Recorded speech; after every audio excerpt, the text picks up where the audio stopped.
Jammji Info .net informer, éduquer et divertir dans la paix. yow muy bëgg a jot xibaar yu sell te woo waaye itam bu ànd ak njàngalee ak xel mu dal ak jàmm gaawal gaaw abonné suñu compte YouTube bi nga xam ne moo di Jammji Info .net. ñi yor sportu Sénégal ñoo ko doon def mais kii dafa jël xelam xaalisam temps lépp def ko ngir yéen ñi nga xamante yéen yor yëngatu ci làmb ji pour ngeen am métier. donc ku ñu war a encourager la ku ñu war a ñaanal la ku ñu war a jàppale la donc yéen tamit aussi bu yàlla defee ngeen am chance parce que chance la du yéen kese sélection lañ def mu tombeek yéen muy seen chance parce que yéen a ko moom ngeen góorgóorlu ci xam ni 15 jours la renforcement de capacité la yàggul ngeen am li ngeen am ku nekk ngeen ñaanal ko ci kàttanu yàlla incha allah ñu dugg ci bismillahi rahmaani rahim génn ci alhamdulilahi rabil alamin donc 15 jours yàggul du yomb di ngeen naan café Touba di ngeen naan dute bu ànd ak jar dana saf sàpp kon na ngeen xaar ni du yomb loolu daal la am lu may wax di remercier aussi sama équipe bi ma àndal Maître Diallo Maître Gueye ak Maître Bass ñun ñoo fa war a nekk ak ñeneen ñu fi war a ñëw ñoo leen xamagul donc loolu laa amul lu may wax di delloo kàddu gi secrétaire général vraiment kontaan nañ trop ci initiative bi jërëjëf voilà. teew ñëpp le président Ahmadou Bamba Mboup et son secrétaire général grand Ibrahima Ly Mbaye ak grand Magoum les formateurs di nuyu également lutteurs yi nga xamante ni tey ñoom la ñu war a former di rafetlu initiative bi parce que lii nga xamante ni moom la waa FILS di def qui n'est pas une première dafa nekk loo xamante ni mooy développer gox parce que alors que ñi fay nekk yàlla may na leen am na lu mu leen may loo xamante ni war nañ ko mën exploiter Bamba nag bi mu ñëwee ci intelligence am mu ni lii ma fi fekk de man dinaa ci apporter sama contribution pour que mu nekk une véritable valeur ajoutée ci lan mooy ñii mën nañ leen former ñu am métier nag c'est un coût mooy coût boo xamante ni da nga ci fay tey ay millions dañuy wax 300 000 mais métier c'est des millions fii tey mën nga gis ku dem ba université am xam-xam mais du am métier nag moo lay permettre yow nga fonctionnel nga productif donc loolu tey bu leen FILS mais opportunité boobu dañ koy rafetlu te di leen wax ni c'est une chance pour vous et c'est pas réservé à n'importe qui donc ñi ngi wax FILS ak partenaires yi nga xamante ni ñoo ko ñëw di jàppale ci formation yi nga xamante ni moom lay defal lutteurs yi mi ngi contribuer ci développement Sénégal bu baax a baax te am na ñu ko waroon jouer tey ñoom nag bu ñu koy jouer dañ leen di encourager di leen féliciter di leen wax ni foofu ñu teg seen tànk foofu la. sa sant quoi waa sunu làmb di nuyu Ibakan ak yéen ñëpp quoi en fait tey ñu ngi fi daje am benn formation bu ñu lancé en partenariat avec la 3FPT fonds de financement technique parce que association FILS li ko tax a jóg mooy xale yi Sénégal mbër yëpp ñu former leen ñu am insertion jot nañ ko fi def nag ak yeneen naataango def nañ ko fekk waa ANFP tey formé nañ 40 lutteurs yoo xam ni 20 yi Dakar la woon yeneen 20 yi Foundiougne la woon sum ba 20 lutteurs yi actuellement y a 3 lutteurs yoo xam ne état jël na leen muy waa ANFP ñu koy liggéey ci beneen affaire am la direction de l'emploi tey si suñu convention bu ñu signé ak ñoom am na bëri yoo xam ne tey y a plus de 50 lutteurs yoo xam ni y a une agence ASPP jël na leen ba ñu ngi fay liggéey te nag ñu daje fii am benn convention bu ñu lié ak waa benn partenariat bu ñu lié ak waa 3FPT tey ñu financé ñu 20 lutteurs pour ñu former leen ci sécurité garde corps rapproché tey nag la bés bi nga xam ni moom la ñuy tàmbali c'est du 11 au 26 loolu moo tax ñu daje fi tey. waaw tey ñu ngi koy defee fii mairie Parcelles Assainies di ci gërëm monsieur le maire Moussa Sy franchement bi ñu ñëwee wax ko en tant que un maire un citoyen un sportif wax dëgg yàlla mu yaatal ñu xamal ñu ne sport rek la bëgg tey franchement bi ñu ñëwee mu jox ñu salle bi gratuitement nee nañ fi def formation yi mais ki ñu amal partenariat tey di liggéey ak moom waa 3FPT directrice bi mi ngi tudd Abi Sey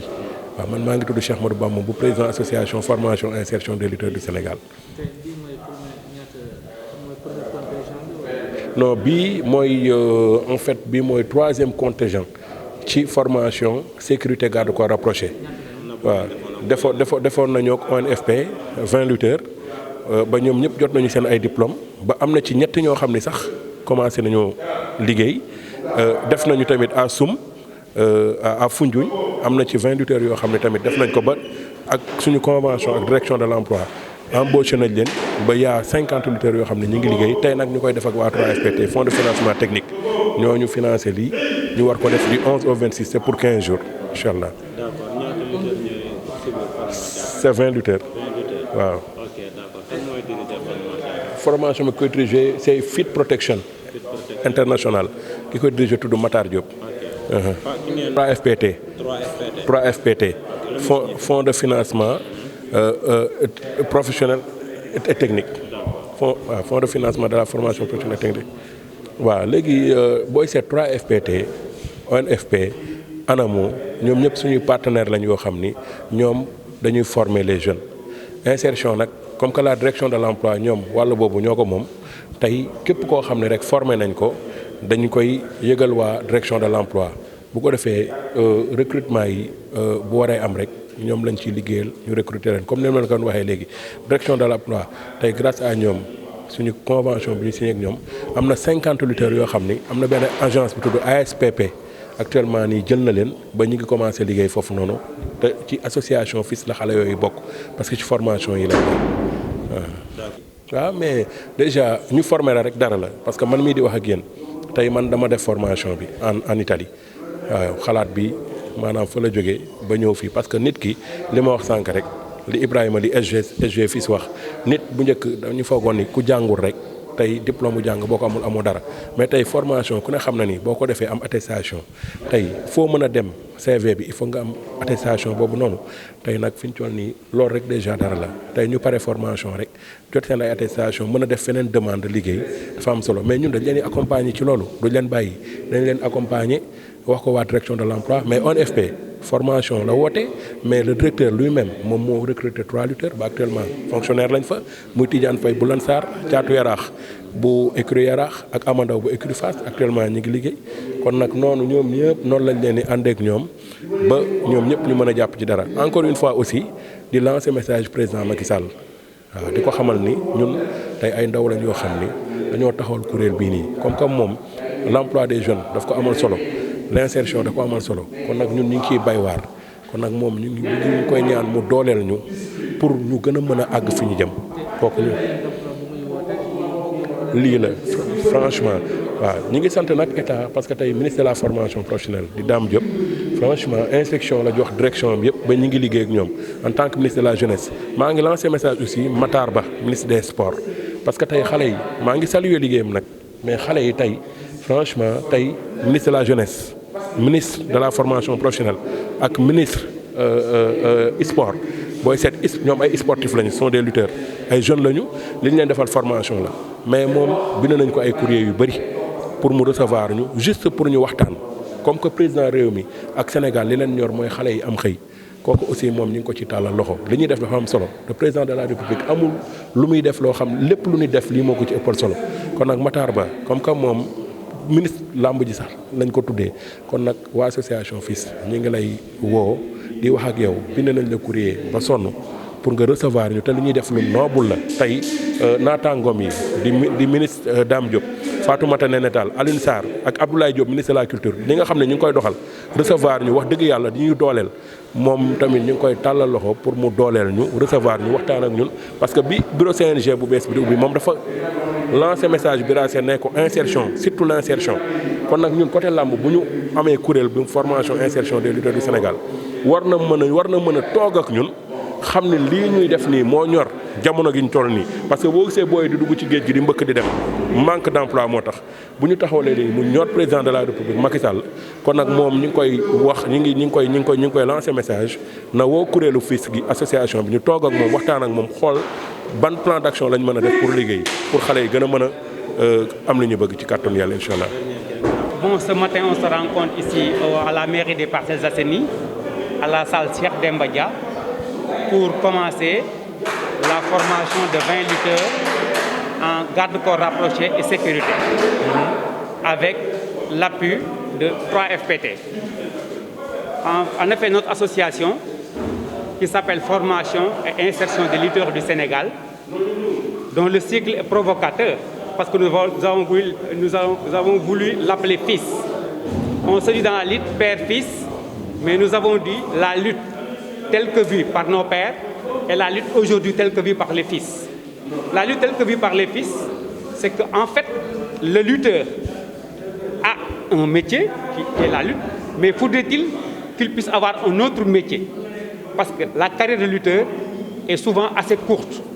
Et parmi les lutteurs, vous pouvez avoir 100 ou 200 lutteurs dans une écurie, mais seuls 3 émergent du lot. Les autres n'ont pas un autre métier. Nous avons dit que notre credo, c'est de faire que chaque lutteur ait un métier en sus de la lutte.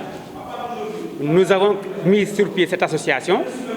et ensuite nous sommes allés vers les structures étatiques. Nous avons signé des conventions avec la direction de l'emploi. Nous avons signé une convention avec l'Agence nationale de la maison de l'outil, ANAMO. Nous avons signé une convention avec les 3 FPT. Nous allons signer une convention avec la direction de l'horticulture pour en fait pouvoir trouver de l'emploi aux jeunes et les insérer ensuite. Nous avons lancé nos activités en octobre 2019 et après, tout de suite, nous avons sillonné quelques localités du Sénégal pour mettre en place des forums. Le thème des forums, c'est politique et insertion de formation. Quelle place pour le monde de la lutte? Nous l'avons fait à Diourbel, nous l'avons fait à Soum, nous l'avons fait à Kermandongo, nous l'avons fait à Thiès et nous l'avons fait à Mbour. C'est la Covid qui nous a un peu freinés, mais on allait faire le tour du Sénégal. Ces forums, ces forats nous permettent en fait de recenser les lutteurs et de savoir dans quel domaine ils voudraient être formés. Nous avons pu former 35 lutteurs en sérigraphie. Nous avons formé 2 cohortes de 20 lutteurs en garde-corps rapproché. La sérigraphie, c'était avec l'ANAMO. Les techniques de garde-corps rapproché, les premiers cohortes, c'était avec l'ONFP. Et l'ONFP, à l'issue de la formation, a recruté, engagé 3 des lutteurs, les 3 premiers. Aujourd'hui, nous inaugurons une autre ère avec le 3FPT, qui a bien voulu en fait financer les 90% de la formation. beneen métier bu ñu def kon dañ siy sant yàlla bu baax di si gërëm ñi nga xamante ne ni fi ñoom lañ fekk fii ku si mel ni Bamba ak grand bi comprendre nga mbër daal daa war a am métier quoi waroon ne mbër kese la ndax instant yi toog nañ 1 an presque bëriwuñ looloo waral tey jii ñu ñëw fii nii pour xam nga joxe suñu xol joxe suñu doole joxe suñu xel joxe suñu lépp pour mën a ñëw bokk si garde rapproché yi nga xamante ne ni xam nga dañuy mën a weer bu dee ñu mën a am xaalis bu ñu yóbbu suñu waajur yi. dëgg la nga xam ne combat amul sax da ngeen combat amul nga mën a nekk si leneen quoi. dëgg la waaw ndax làmb saturé na te moom yoon bu mu jël ni mooy yoonu yàqu. effectivement te ñun ay xale lañ xam nga suñu doole lañ yaakaar daal. dëgg la dëgg la mënuñu nekk ministre mënuñu nekk député. mais yàlla may nañu kàttan nañ ñëw exploiter suñu bopp fii nii. dëgg la xam nga lu yàlla def la ñu xam ne loolu la. jaajëf jaajëf ñu ngi lay jaajëf jërëjëf waaw. Oui, effectivement, parce qu'en fait, aujourd'hui, donc il faut noter que, en fait, les jeunes Sénégalais, de manière générale, ont des difficultés par rapport, avant tout, à l'employabilité. C'est-à-dire que pour prétendre à un emploi, il faut être employable. C'est-à-dire qu'il faut avoir une qualification. Et on ne peut pas avoir une qualification sans une bonne formation. Maintenant, pour revenir à ce contexte spécifique qui concerne les lutteurs, bon, je pense que les lutteurs, c'est déjà des jeunes qui s'entraînent. Donc là, la formation choisie entre en parfaite adéquation avec le milieu sportif, qui est les gardes rapprochés. Donc ils le font. Souvent, lors des élections, on voit beaucoup de politiciens qui sont accompagnés par des lutteurs. Les stars aussi, souvent, dans les déplacements, sont accompagnés par des lutteurs, mais ils n'ont pas une formation spécifique par rapport à ça. Donc c'est pourquoi, en fait, on a vu la pertinence d'accompagner les lutteurs dans ce volet. Parce qu'aujourd'hui, il y a beaucoup de lutteurs au Sénégal, partout au Sénégal, dans toutes les régions du Sénégal, mais la lutte, le sport de manière générale, c'est certains métiers de manière un peu plus globale, donc la carrière n'est pas très longue.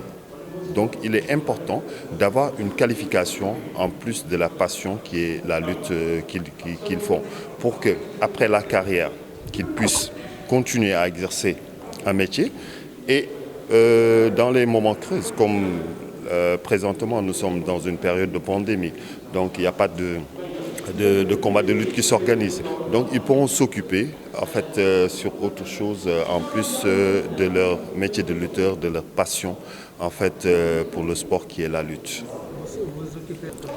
Oui, bon, dire que c'est peu, c'est relatif, hein, parce que une formation, ça dépend du métier. Il y a des formations qui peuvent se faire en une semaine, hein.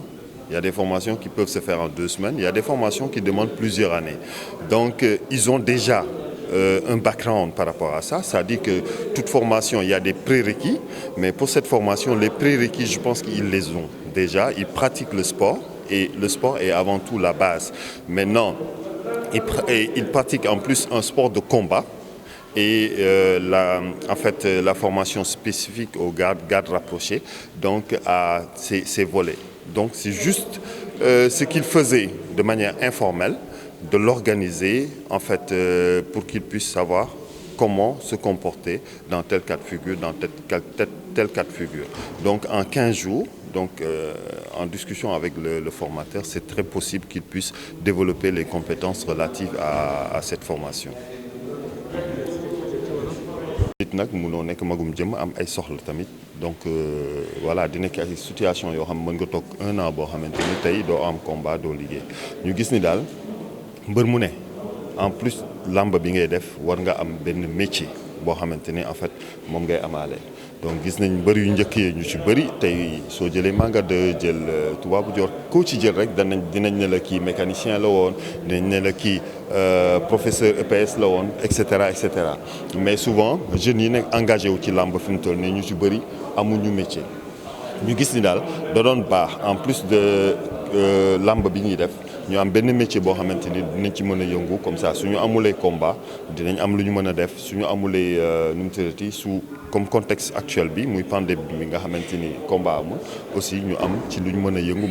mën ci jàpp. beneen pàcc bi mooy dafa am métier yoo xamante ni en fait carrière bi yàggul tey sooy bëree je pense que à 40 ans mënatoo am làmb tey ñiy football même chose. nga dem ci mannequinat même chose nga dem am métier yoo xamante ni ku koy def war nga xalaat aussi sa après carrière mooy lan nga xool métier boo xamante ni parce que tey 40 ans au Sénégal jeune nga voilà donc soo demee ba nga xam sa carrière jeex na dina am métier boo xamante ni jàngoon nga ko nga mën ko continuer en fait di ci yëngu su fekkee tamit yàlla dogal na aussi bëriwoo ay combat parce que du mbër yëpp la yàlla may chance ñuy am tout le temps ay combat di nga gis ku toog 1 an 2 ans doo am combat donc su boobaa it doo am problème di nga mën a continuer say entraînement mais am métier boo xamante ni di nga ci mën a daan sa doole en fait di ci dundal sa njaboot. waaw gàtt na gàttul ndax tamit formation day dépendre rek ci yow li tubaab naan prérequis maanaam prédisposition yi nga am ci formation bi loolu da ciy dépendre beneen bi tamit. nekkul ni métier yëpp dafay laaj nga def ci ay années pour maîtriser ko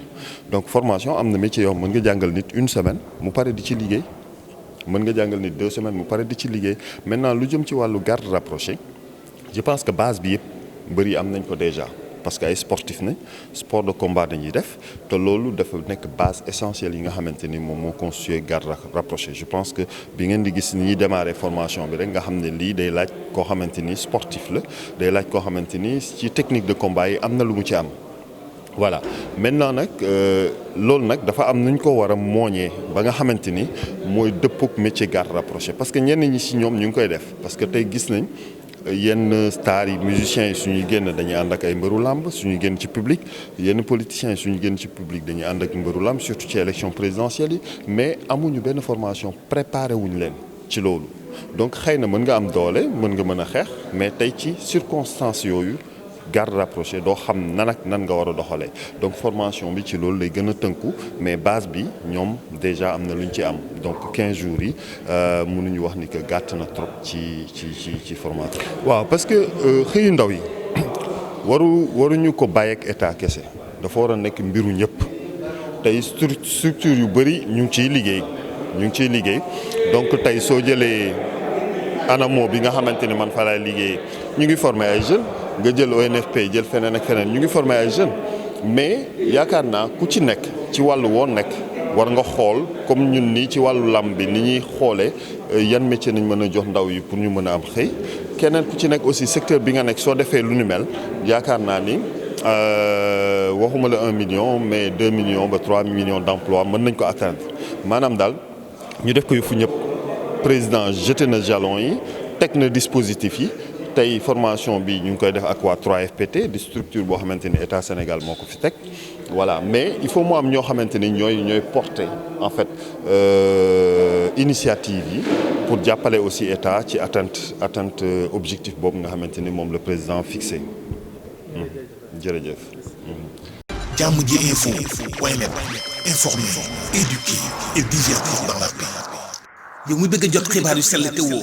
waaye itam bu ànd ak njàngalee ak xel mu dal ak jàmm gaawal gaaw abonné suñu compte YouTube bii nga xam ne moo di Jàmm ji info point net.